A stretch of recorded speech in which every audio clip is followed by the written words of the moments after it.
Mateo capítulo 16, 13 al 17. Mateo 16, 13 al 17. Y Dios bendiga también a todos los que están conectados en este momento, a lo cual le pido que le mandemos un aplauso de saludo a toda esa gente preciosa en todas partes del mundo donde están conectados ahorita. Mandémosle un aplauso a ellos como bienvenida.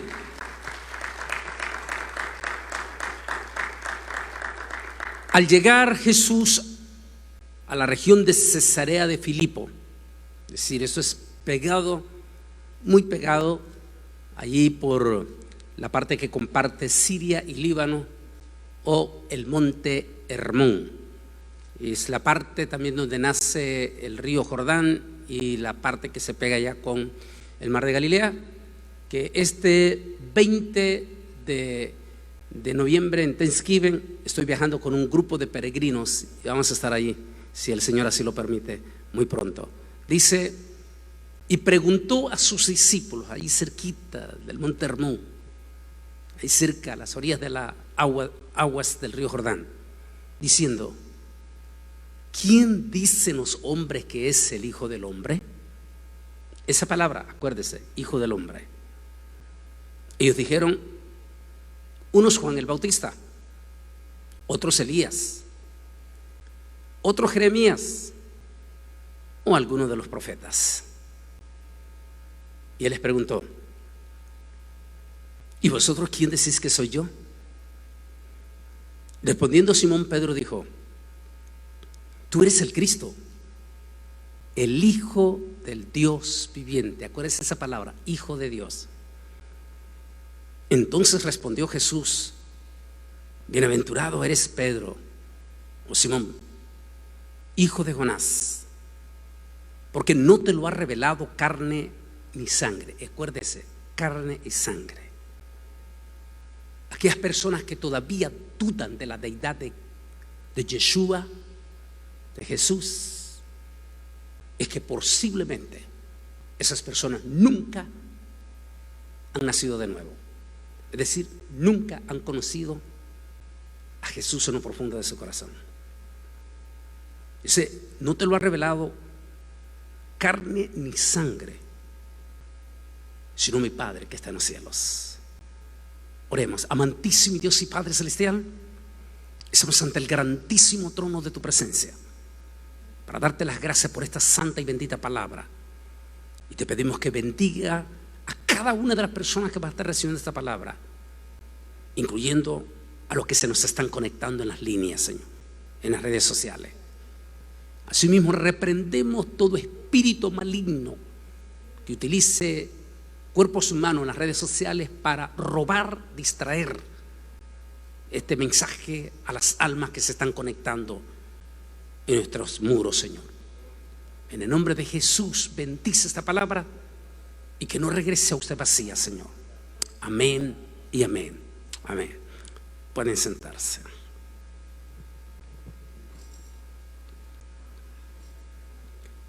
¿Quién es el Hijo de Dios? ¿O quién es el Hijo del Hombre? Ese es el tema que quiero preparar con ustedes. Apenas anoche me pidió el pastor Obi que estuviera con ustedes. No estaba en mi programa y el problema es que tampoco les puedo decir que no. Entonces, ni modo, así que tengo que estar con ustedes. Y trabajé en esta segunda parte del tema que una vez se los prediqué a ustedes. ¿Quién es Jesús? Esa fue la primera parte. Pero dado la enorme polémica que está suscitando en las redes sociales, en especial por esta pandemia donde la inmensa mayoría de nuestros evangélicos se está alimentando en enormes cantidades de multitudes de enseñanzas, entre comillas, de la Biblia en las redes sociales. Y el problema es que muchas de esas enseñanzas no vienen de gente que no son evangélicos, o algunos son evangélicos resentidos, o otros sencillamente ni siquiera han estudiado. Tenemos predicadores en las redes sociales que son súper expertos sin haber ido a ningún solo instituto bíblico, simplemente se alimentan de multitudes de información de las redes sociales y se presentan como que fueran las últimas Coca-Cola del desierto. Eso es un peligro, porque agarran un pedazo de aquí, otro pedazo de allá y tocan el tema que ellos consideran sensacionalista para los evangélicos. Es muy peligroso, porque no tienen una formación teológica contundente. Es como nuestros enfermos, que en lugar de ir a consultar a un médico que es experto en medicina y que para eso se ha quebrado la cabeza por años para estudiar medicina, no, dicen: yo no confío en los médicos, mejor voy con el curandero. Y tal vez a lo mejor le va a dar algún remedito ahí de algunas cuantas hierbas allí, a lo mejor le cae bien. Pero ¿qué tal si no le cae bien? Y no hay ninguna garantía. Es exactamente, el pueblo evangélico debe de tener mucho cuidado de qué se está alimentando. Y últimamente en las redes sociales, desde que se dio esta pandemia, multitudes de evangélicos que se están alimentando de esos muros están 100% ya seguros que Jesús no es Dios, que Jesús simplemente es Hijo de Dios. Pero lo peor de todo es que ellos mismos ni siquiera entienden qué significa la palabra Hijo de Dios o Hijo del Hombre. Y por eso es que quiero tocarlo en este momento. De una cosa quiero, para entrar en profundidad con ustedes, una cosa es muy importante, es esa pregunta que Jesús le hizo a los apóstoles: ¿y vosotros quién crees que soy yo? A Jesús no le importaba en ese momento, en ese instante, la multitud, sino sus discípulos, los que están dentro de Él, los que son miembros de Él, los que formaban en ese momento como parte del cuerpo de Cristo. A ellos fue la pregunta directa: ¿y ustedes quién creen que soy yo? Es muy importante que ustedes entiendan en lo profundo de su corazón. Nunca olvido, era en aquel entonces un predicador jovencito, muy joven, en mi tiempo, y había un pastor tremendo, pero tremendo pastor. Era famosísimo este pastor, de los grandotes, preparado y todo. Y una vez estábamos los dos sentados y él me dijo: ¿te puedo comentar algo? Yo le dije: ¿o te puedo preguntar algo? Y dije: claro, dímelo. Y me dijo: ¿tú estás absolutamente convencido de que Jesús es Dios? Me lo estaba diciendo uno de los que yo era jovencito, apenas, ni había cumplido 20 años. Y de momento me lo está diciendo uno de los grandototototes. Y cuando él me dice eso, sin titubear, y lo digo delante del Altísimo en cuya presencia estoy, sin titubear le dije: no tengo la más mínima duda en mi corazón. Estoy absolutamente, desde que yo lo vi en visión en aquel campamento, cuando Él se me reveló, no tengo la más mínima duda quién es Jesús o Yeshua. Y Él me dijo con toda sinceridad, te lo digo, me dijo: uno de mis grandes problemas es que me pasan dudas en mi corazón acerca de quién es Jesús, de la deidad de Jesús. Cuando Él me dijo eso, yo le dije: ¿sabes qué? Tienes que arrodillarte delante de Dios y convertirte de corazón a corazón, porque a lo mejor te está pasando el mismísimo problema de Nicodemo. Era toda una celebridad como maestro, era todo un teólogo, era todo un maestro, en hebreo moré, era todo un super maestro. Sin embargo, Jesús le dijo: Nicodemo, te es necesario de hacer de nuevo, porque solo cuando naces de nuevo llegas a tener la certeza de quién es Jesús. Ok, quién es el Hijo de Dios? ¿O quién es el Hijo del Hombre? ¿Por qué no lo analizamos rápidamente aquí? A ese personaje extraordinario, a ese rabí, como le decían los judíos, incluyendo los religiosos, quien en una ocasión tomaron piedra y querían apedrear a Jesús. Y Jesús les dijo: ¿por cuál de los milagros me queréis apedrear? Ellos dijeron: no que te queremos apedrear por los milagros, sino porque siendo hombre te haces llamar el Hijo del Hombre. ¿Por qué estos judíos religiosos estaban diciendo eso? Lo que muchos supuestos religiosos cristianos hoy en día, a pesar de haber pasado, yo no sé si es que se durmieron en la Universidad de Teología, que nunca han llegado a comprender que los mismos judíos de la época de Jesús religioso entendían perfectamente lo que significaba la palabra Hijo del Hombre. En otras palabras, le estaban diciendo: no te queremos apedrear por los milagros, sino porque siendo hombre te haces igual a Dios. Esa palabra, eso es muy importante que analicemos. Miremos y tomemos una idea de esta imagen de Jesús. Y pregúntate en lo más profundo de tu corazón: ¿quién es Jesús? Porque si estás diciendo, como dicen estos murales, que Jesús es la primer criatura hecha por Dios, oiga bien, que es la primer criatura hecha por Dios, y que por lo tanto Dios compartió su gloria con su primera criatura. O sea, que Jesús es el primer Hijo de Dios, es todo, y que cumplió los requisitos para ser Mesías. Claro, hay grandísimo problema hacer esa declaración, sobre todo en aquel pasaje de la Biblia que dice que Yahweh, Jehová, no comparte su gloria con nadie. Eso es lo que dice. Entonces, si Dios, Yahweh, Jehová, no comparte su gloria con nadie, entonces ¿quién es Jesús? Entonces, ¿por qué el nombre Hijo de Dios o Hijo de los hombres o el Hijo del Hombre, perdón? ¿Por qué los cristianos de hoy en día y de estos movimientos sectarios, dos de esas sectas que nacieron aquí en Estados Unidos,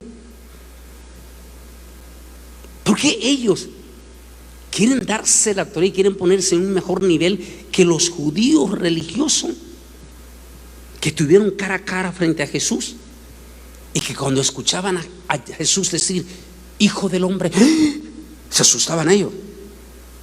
Hijo de... ¿Por qué aquellos judíos sí se asustaban? Porque ellos sabían qué significaba darse el título de Hijo de Dios o Hijo del Hombre, en el concepto alto. Pues analicémoslo rápidamente, no quiero hacerlo muy extenso. Hijo del Hombre, término que aparece 82 veces en los evangelios con referencia a Jesús, en hebreo Yeshua, Jesus, y solo 3 veces en el resto del Nuevo Testamento. Wow, 82 veces en los 4 evangelios y en todo relación a las propias palabras de Jesús. Y aquí están las citas de los evangelios, el resto del libro del Nuevo Testamento. En los evangelios solo Jesús lo usa. Mire, solo Jesús, él propio, fue su boca, lo que él lo dijo, a excepción de Juan 12:34, era la manera en que prefería denominarse a sí mismo y a su ministerio mesiánico. Y ya vamos a ver por qué. Porque el concepto mesiánico en aquel momento conllevaba cierta declaración política, y había un imperio que era la bota imperial que estaba sobre los judíos, y ese imperio no aceptaba ninguna declaración política de ningún líder judío que se levantase, porque eso significaba para los romanos como levantar al pueblo en rebelión. Entonces, para evitar por lo sensible que estaba el pueblo de Israel ante la imposición del imperio romano, Jesús evita hacer con su propia proclamación la palabra Mesías, Hamashiach, hebreo. Hay tres posibles fuentes en el Antiguo Testamento acerca de esa palabra hijo del hombre. Es sinónimo de varón en la frase el hombre o el hijo del hombre. Salmo 8:4, tremendo, siempre lo he citado, cuando dice: oh Señor, ¿quién es el hijo del hombre para que lo haya puesto? Todo lo pusiste bajo sus pies, dice el salmista. ¿Quién es él? ¿Quién es él? Dice el rey David, quien vio su gloria. Lo has hecho un poco menor que los ángeles. ¿Cómo es posible que muchos evangélicos no alcancen a entender eso? Dice: lo has hecho un poco menor que los ángeles. ¿Por qué un poco menor que los ángeles? Porque los ángeles son seres sobrenaturales, pero el ser humano no es sobrenatural. Por eso el rey David dice: lo has hecho un poco menor que los ángeles, o sea, lo has hecho un mortal. Y sin embargo, todo lo has puesto bajo sus pies. ¡Qué profundo! Ese salmo es preciosísimo. 2, es el nombre especial con que se designaba a Ezequiel también, que era un prototipo de Yeshua, de Jesús, y a Daniel también en 8:17 usa esta palabra. Es un personaje celestial y apocalíptico que desciende del cielo para tomar el poder de los reinos del mundo al final de la historia. Dice Daniel, cuando Daniel está viendo ese escenario en la visión, y está viendo, y él menciona la palabra el anciano de día, y ve multitudes en el cielo de seres celestiales. Creemos que ahí está viendo él la iglesia, el pueblo de Israel, y en ese momento dice que vio al Hijo de los dioses, al Hijo del hombre, utiliza la palabra en el otro concepto. También se encuentra en 2 escritos judíos apócrifa del periodo intertestamentario. Sobresale sin lugar a duda ese nombre en el libro de Enoc. Enoc es el que más resalta en su experiencia de las santas decenas de seres angelicales que experimenta Enoc en su libro. Y entre esos seres angelicales y principados angelicales celestiales que bajan, que muestra Enoc dice que miraba al Hijo del Hombre. Es uno de los más fuertes que lo toca ahí. Y por supuesto también en el otro libro de apócrifo de Enoc dice: muchos eruditos aceptan la referencia en Daniel como fuente del uso del término para el Señor, y creen que al usarlo al usar el nombre Hijo del Hombre, automáticamente los judíos, sobre todo los religiosos, lo conectaban con Mesías. Entonces, en el término, para los romanos no, para los gentiles, ellos no entendían eso, ellos solo entendían las palabras políticas. Pero cuando para los religiosos la clave de Mesías también era Hijo del Hombre, al decir Hijo del Hombre estaba diciendo: yo soy el Mesías. Y los judíos religiosos en aquel momento, que no, porque recuerda que ellos no pueden detectar, no pueden descubrir quién era Yeshua, entonces se asustaba. El Hijo del Hombre, o sea, el Mesías, el Dios manifestado en carne, decía. Entonces de ahí que el impacto que ellos se daban al hacer esta declaración. Pero quienes oían a Jesús se sentían perplejos al escuchar el término, ya que Mesías tenía que venir de la línea del rey David. Recuerde que muchos de los judíos ni siquiera se daban la tarea de indagar del nacimiento de Yeshua. Porque para ello, según el Mesías, tiene que ser de la realeza. O sea, tenía que ser uno de los príncipes, por lo menos uno de los grandotototototes sacerdotes que estaban en el templo, que tal vez tenía descendencia de David. Ellos nunca imaginaron que un nazareno, que dicho sea de paso, había nacido en Belén y cuya madre venía de la casa del rey David. Ese es el problema. Como digo, con todo respeto, déjeme decirlo, que es donde toco en profundidad en el capítulo 4, en especial capítulo 5 de mi libro Israel al filo de la profecía. Y siempre digo en este libro, quienes descuidan la historia están condenados a cometer los mismos errores del pasado. A veces es importantísimo, antes de abrir nuestra boca o hacer nuestros comentarios negativos en las redes sociales, primero indaguemos, investiguemos. Si los judíos de aquel momento, antes de dudar si Jesús era el Mesías o no, y que pues no, es que tiene que ser de la casa de David, bueno, preguntaran entonces, se acercaban a Yeshua: ¿dónde naciste? No, es nazareno. ¿Y qué ha de salir? Dijo en su momento Natanael: ¿y qué bueno ha de salir algo de Nazaret? Es decir, a veces juzgamos a la ligera, no indagamos, no preguntamos. Si tan solamente ellos, antes de rechazar a Jesús era el Mesías o no, simplemente se hubieran acercado y preguntarle: Yeshua, ¿dónde naciste tú? ¿En Nazaret? Bueno, yo me crié en Nazaret, pero yo nací en Belén. Mi madre era judía,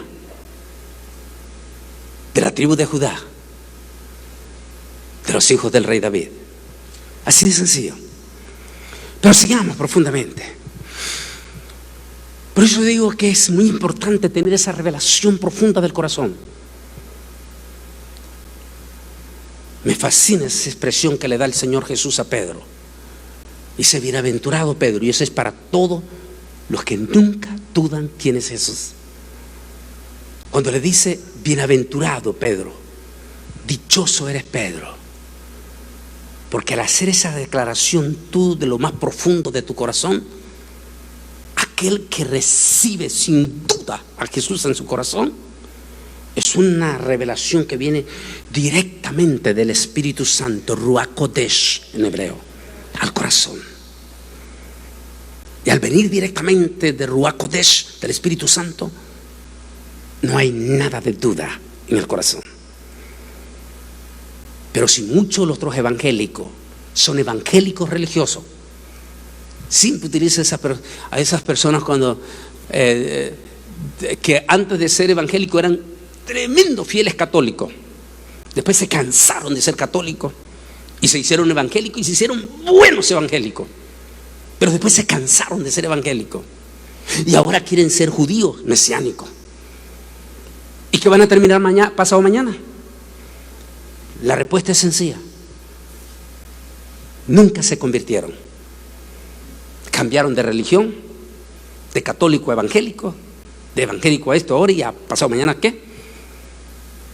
En otra palabra, nunca tuvieron en su corazón la revelación directa del Espíritu Santo acerca de quién es Yeshua.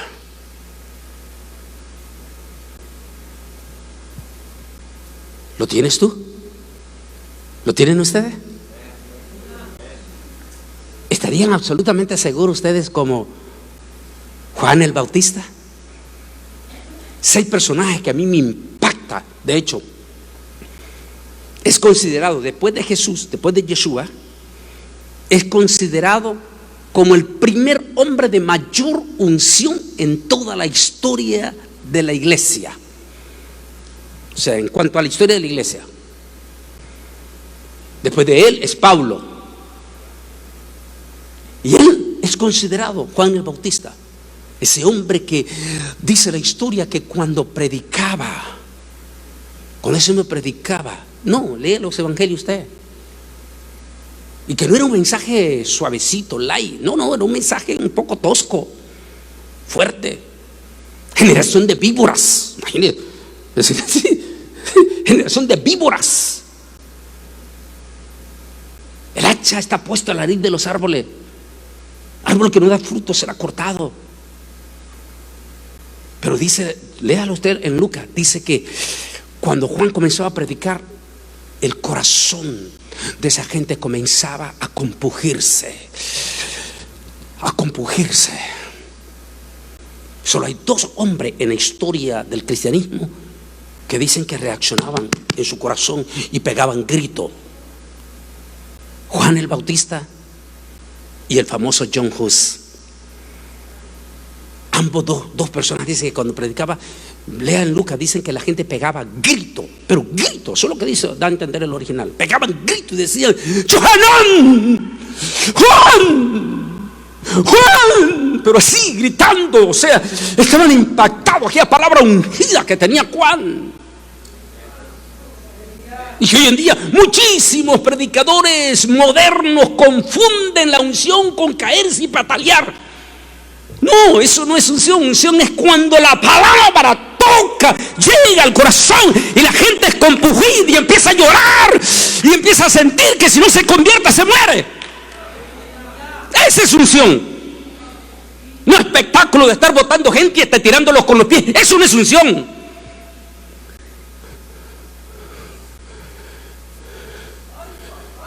Pegaba gritos. Wow, qué clase de unción tenía ese hombre, ¿verdad? El otro dicen que así era John Hus. La gente empezaba a pegar gritos. Dicen que cuando predicaba John Hus, pegaba gritos y decían: John, necesito convertirme. Qué lindo. A los predicadores que nos están viendo en las redes sociales, trata de que la palabra que predique lleve unción que cale el corazón del alma, porque la Biblia dice que la palabra de Dios es espada de 2 filos que penetra hasta partir el alma, las coyunturas y los tuétanos. Ese hombre, una idea que tenemos allí, aquel momento cuando él ve a Jesús, a Yeshua, cuando él lo bautiza. Yo tengo, algunas veces les he compartido a ustedes aquí, qué impresionante. Solo lo que alguna vez hemos tenido en ayuno, en oración, ese toque de Jesús, podemos en poquitito entender lo que Juan experimentó ese día. Yo lo digo de esta manera: está Juan, como todos los días, acostumbrado a bautizar, qué sé yo, 100, 200, 300 personas por día, cuando de momento se acerca un judío. Cuando ese judío llega a solo 2 metros de él, el corazón de Juan empieza a latir, empieza a experimentar algo que no había pasado con toda la multitud de judíos que él ya había bautizado. Y conforme se va acercando a aquel judío sencillo, humilde, aquel nazareno, se acerca donde él, Juan se queda mudo. ¿Le ha pasado alguna vez a usted cuando siente la presencia de Dios tan grande? ¿Le ha pasado eso que a veces no puede ni hablar, se queda como mudo? Juan se queda como mudo y se va acercando y le dice Jesús: Johanán, bautízame, Johanán. Yo me imagino en aquel momento empieza a temblar él y le dice: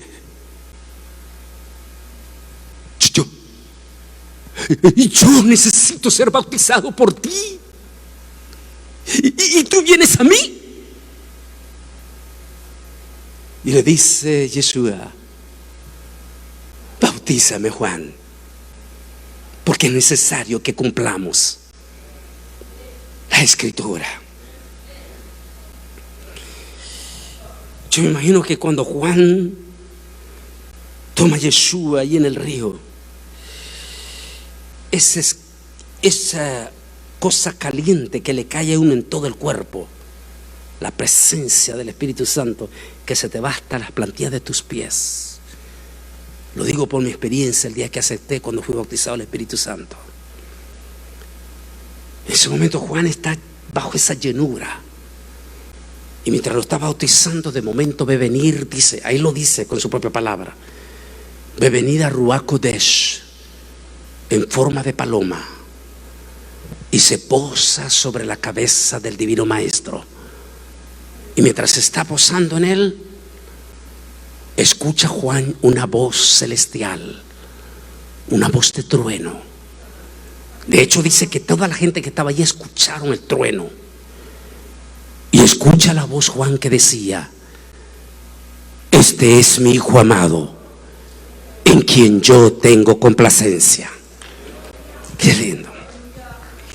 Cuando Yeshua sale del agua, Juan extiende su mano, como así.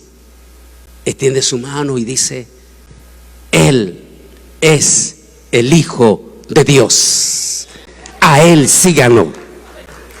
La palabra, el Hijo de Dios. La Biblia presenta a Jesús como el Hijo de Dios, lo cual constituye una declaración de su absoluta, ya más adelante voy a decirle en eso, absoluta deidad. También lo presenta como el Hijo del Hombre, identificándolo por un lado con la autoridad soberana que como Mesías ha de ejercer cuando Él venga por segunda vez a la tierra con poder y gran gloria. Eso es la connotación de Hijo del Hombre, cuando Él venga en poder y en gran gloria y se siente sobre todos los reinos como Rey de Reyes y Señor de los Señores, incaudicable. Esa es la connotación del Hijo del Hombre. Dice: cuando venga en su presencia, la palabra de Dios, Hijo de Dios, además confiere a Jesús el nombre de Dios, Hijo de Dios.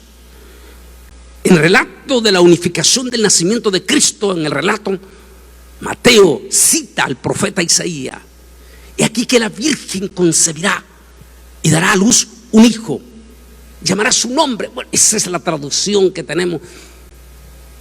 Múltiples de amigos, cuando era jovencito, muy jovencito allá en Israel, múltiples de amigos rabinos, cuestionábamos la traducción que está en español, en inglés y en algún momento en hebreo, excepto que todos coinciden que en los rollos del Mar Muerto, ese libro de Isaías que está allí en el museo y que no se permitirá revelar los misterios del Mar Muerto hasta las futuras generaciones. Ese fue el acuerdo. ¿Por qué? Y todos ellos decían: Antonio, es correcto. Cuando le dice Isaías, no dice y se llamará. No, esa fue por alguna razón sensible de nuestro religioso. Lo que quiere decir es: he aquí que la Virgen concebirá y dará a luz a un niño, el cual será Dios con nosotros. Esa es la palabra. El cual será Emmanuel, es decir, Dios con nosotros. Y lo entendían. El judaísmo siempre lo entendió en aquel momento, clarísimo, lo entendieron ellos. No hubo ni siquiera cuestionamiento en eso. E inclusive, cuando el ángel Gabriel se le aparece a los pastores para anunciarle el nacimiento que había nacido en Belén de Judea, el propio ángel Gabriel así lo declara también. Todo esto parece enigmático. Los mismos eruditos luchan por encontrar el verdadero significado del término. Es posible, sin embargo, que Jesús usara esta frase poco comprensible para indicar su mesianidad y a la vez evitar el término Mesías, que ya le dije al comienzo, estaban bajo la bota de un imperio político romano que no toleraba a ningún otro líder que no fuera romano. La palabra Mesías para los romanos era una declaración política. Qué interesante, porque todos los teólogos en escatología, e inclusive con todo respeto lo explico en mi libro también, todo, incluyendo el actual Israel en 2000 años, están esperando a un Mesías en términos políticos, un libertador político. Así es que por la condición del imperio, la condición política, Jesús evita para no traer problemas a su propia nación y utiliza títulos como el Hijo de Dios, el Hijo del Hombre, para evitar usar la palabra, decir públicamente: yo soy el Mesías, públicamente. Porque inmediatamente los soldados romanos, que siempre andaban cerca, porque como él empezó a traer multitudes de judíos, los romanos estaban ahí cerca, como quien dice la CIA, Humberto. Ahí la CIA, la KGB, los jesuitas, poniendo el oído.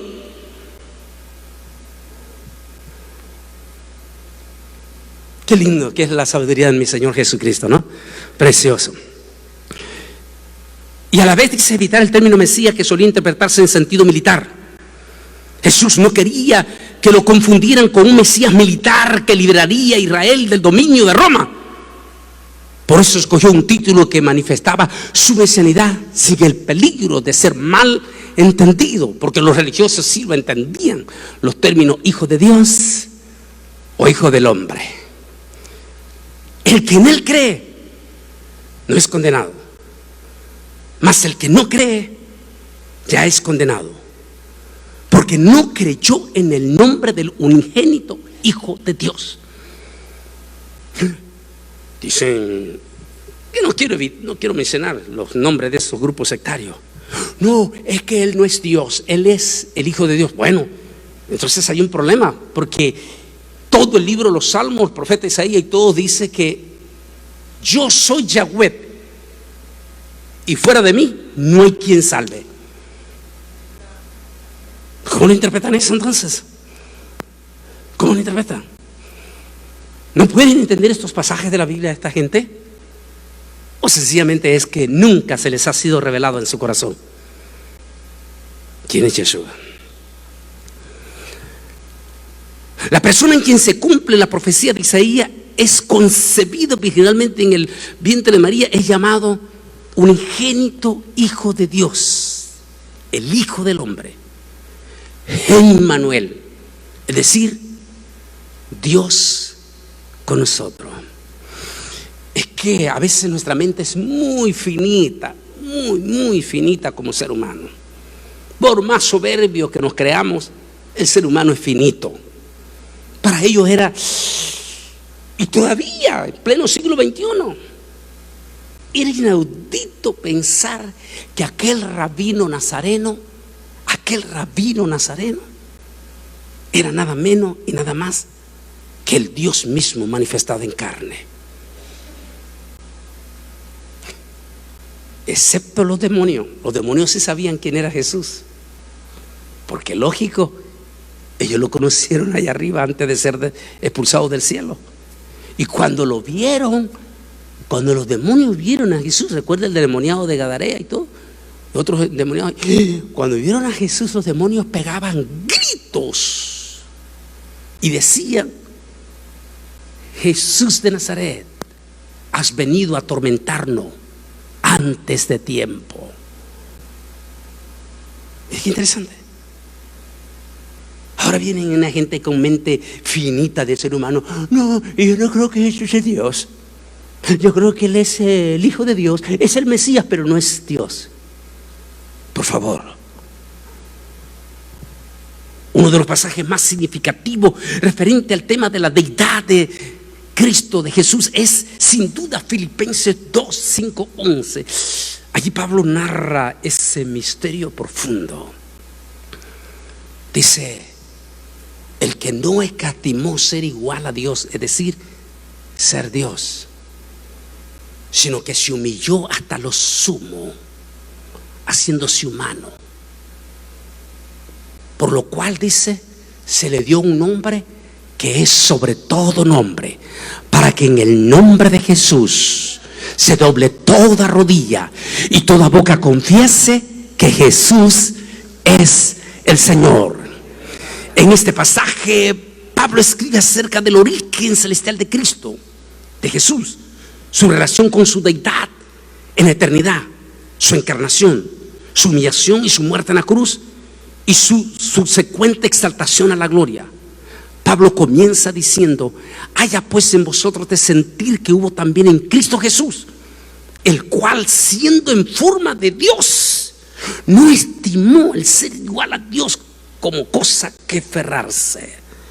Profundo, pasajes profundos, que por supuesto esta gente ni siquiera han leído esos pasajes, o sencillamente no los quieren leer. Aquí tenemos una idea de ese momento. Que por cierto, en el 2001, cuando vino el caso de las Torres Gemelas, por alguna razón allí, de tantas cosas, los cambios tan rápidos que se nos vinieron en este mundo, Lisa, Debbie, que es mi cuñada que ha sido la secretaria, en aquel momento no me ayudaron, y ese video que no lo salvé yo, no lo salvamos en nada, que yo hice en aquel momento, ahora cuánto anhelo tenerlo. Era cuando hablé y lo dejamos grabado de las Torres Gemelas y toqué cosas profundas, entre ellos, ¿quiénes eran los talibanes? Y solo en una investigación que hice se me ocurrió decir que me hicieron garrote. Pero esta semana, cuando estábamos en Atlanta, uno de los grandotes y periodistas dijo: oye, ¿y saben ustedes el origen de esa gente? Los talibanes no es gente que viene pobre, es gente que viene, hay gente súper preparadísima ahí. Y por cierto, qué casualidad que cerca de cumplirse 20 años de las Torres Gemelas están de protagonistas. Pero ese es tema del domingo en la tarde, que eso lo quiero compartir a ustedes. Ese es el domingo en la tarde. Vamos a hablar de ellos. Por último, la expresión el ser igual a Dios debe ser considerada con mucha atención en este contexto. Jesús no consideró al ser igual a Dios como una usurpación. Su naturaleza, su rango, su gloria, su majestad son los que a través de la eternidad han correspondido a la deidad y por lo tanto pertenece a Cristo Jesús. Jesús abandonó temporalmente su posición en su gloria celestial como Padre.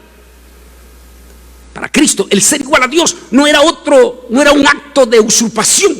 Algunos piensan creerlo. En aquel momento los judíos pensaban que Jesús estaba usurpando ese título. O sea, ¿por cuál de todas las obras queréis apedrearme? No te apedreamos por los milagros. Pero no te queremos apedrear, no que lo apedreamos, no te queremos apedrear por los milagros, sino porque siendo hombre te igualas a Dios. O sea, Jesús nunca usó ese título como usurpación, nunca lo negó. Él nunca negó quién era. De hecho, en el momento cuando le preguntaron: ¿eres tú el Cristo? Cuando se lo preguntó Caifás, ¿recuerda? Él no lo negó.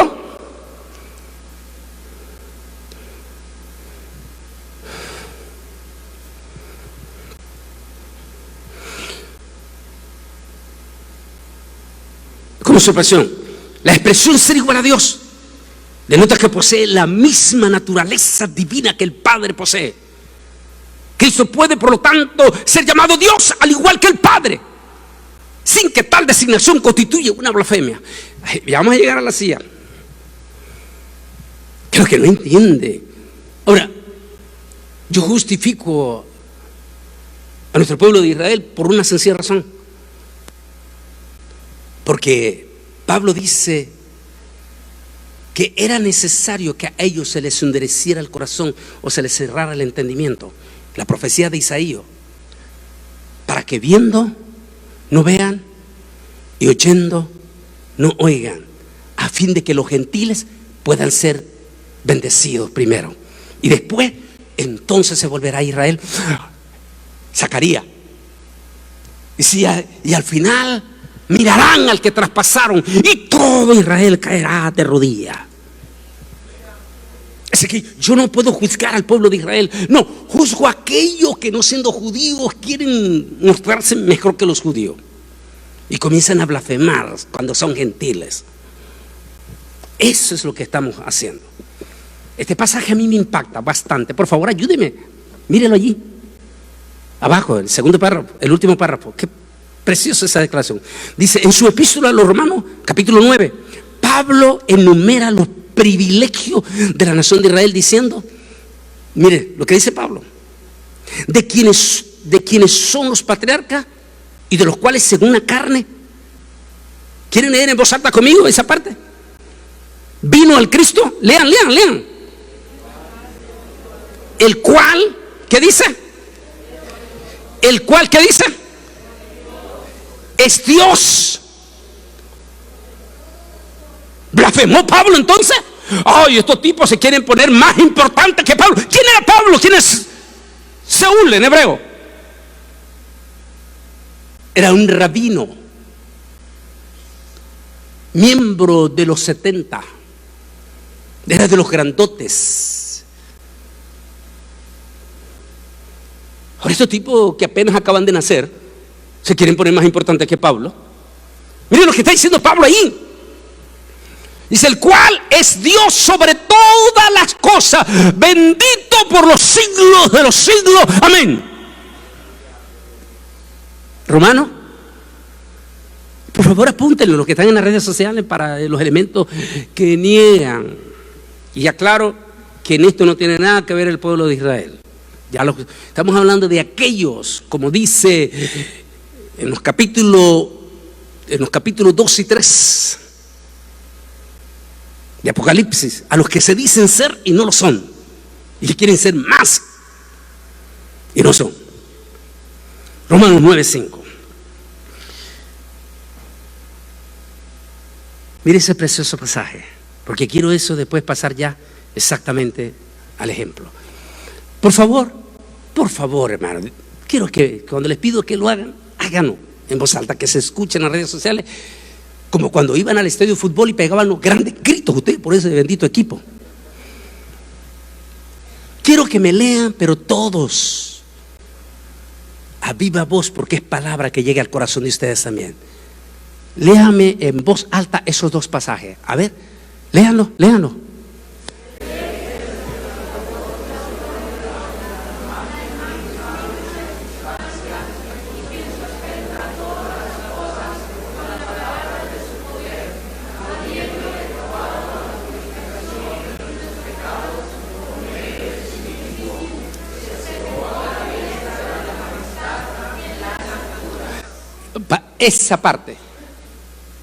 Esa parte dice, se sentó a la diestra de la majestad. Todos los evangélicos, y ni se digan los religiosos, nunca han entendido esa parte. ¿Y qué está semejante igual? Lean el otro, Hebreos 10:12, léanlo.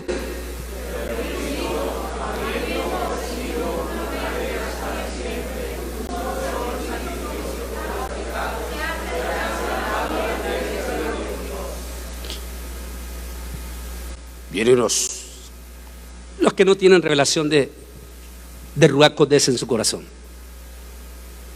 Es que Jesús no puede ser Dios, porque si fuera Dios, entonces ¿por qué está sentado a la derecha del Padre?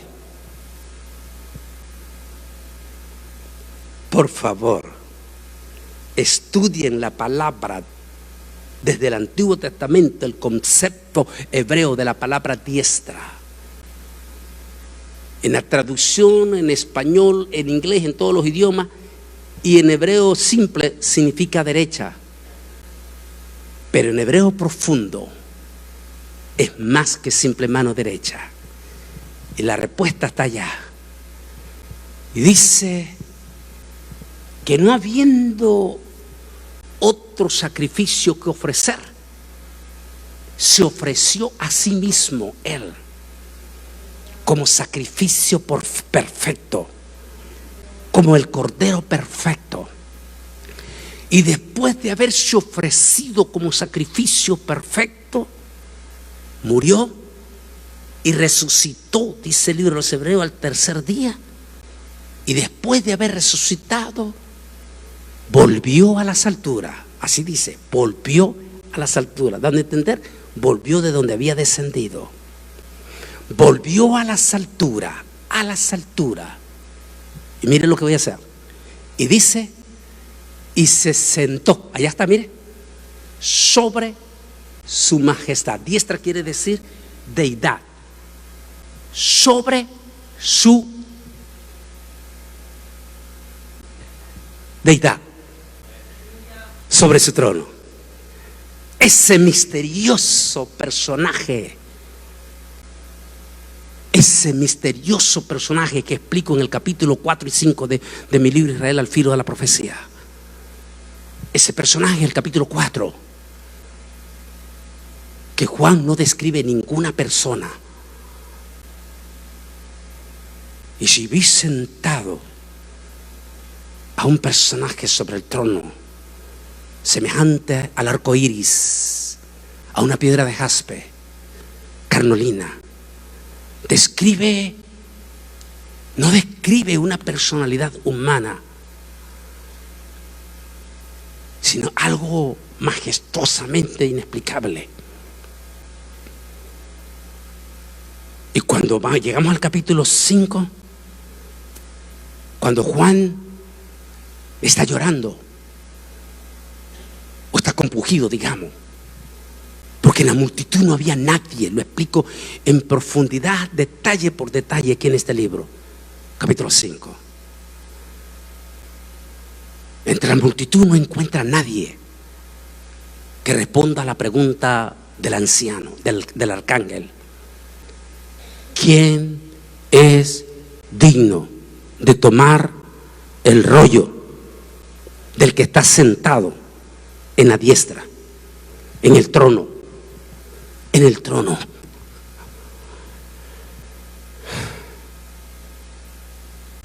Y cuando de momento le dice un anciano, que en el libro explico que podría ser nuestro padre Abraham, y le dice: tranquilo, Johanán, tranquilo. Y aquí el león de la tribu de Judá, la raíz de David, el Cordero de Dios. Y cuando Juan se voltea, ahí se revela lo del capítulo 4, el majestuoso que está sentado. Y ahí se revela. Y cuando Juan ve allí al Cordero de Dios, la raíz de David, ese majestuoso Señor, Rey de Reyes, Señor de Señores, Cristo Jesús. ¿Por qué no te pones de pie?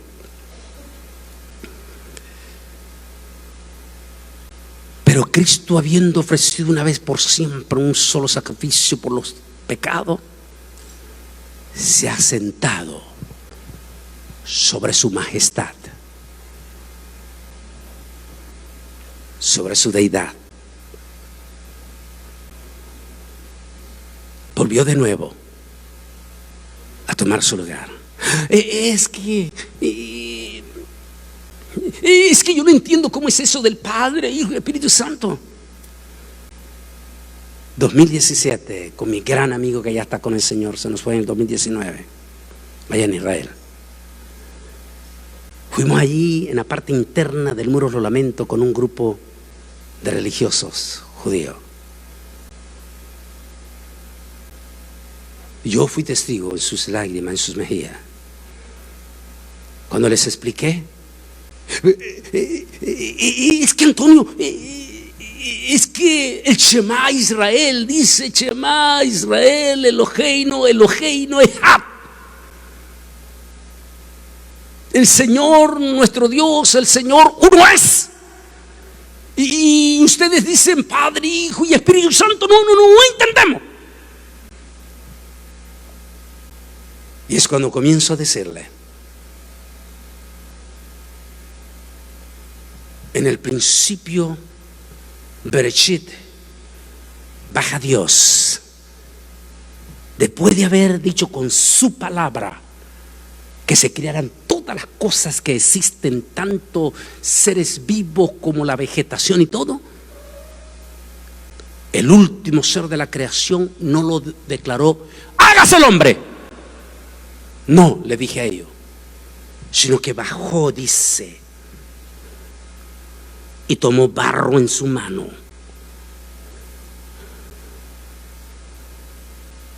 y creó al hombre a su imagen y semejanza. El único ser de toda la creación, el cual fue creado a imagen y semejanza de Dios. Y les pregunto a ellos: ¿ustedes tienen espíritu, Rubén? Claro, porque así son ellos, los religiosos. Son muy, ¿cómo se dice? Extrovertidos. Sí, claro. ¿Y tienen alma? ¿Nefes? Claro que sí, si no estuviéramos aquí. ¿Y tienen cuerpo? Claro. Cuando yo dije eso, ellos me dijeron, se quedaron viendo. O sea que ellos ya se estaban dando la respuesta. Somos espíritu, alma y cuerpo. Y los tres, ¿qué somos? ¿Qué somos? Los tres somos uno, porque fuimos creados a la imagen y semejanza de Dios. Padre, Hijo, Espíritu Santo. Los tres son uno sobre la deidad de su trono, enamoradas celestiales. Mi hermano, mi hermana, ustedes que están en las redes sociales,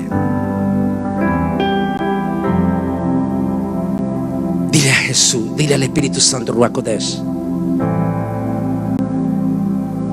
que te revele, porque la revelación de ese misterio de Yeshua no es de carne ni es de sangre, sino que es una revelación que viene del Espíritu. ¿Ya le pediste al Espíritu Santo que te revele en lo más profundo de tu corazón quién es Jesús? ¿O simplemente vienes a la iglesia porque eres un religioso más?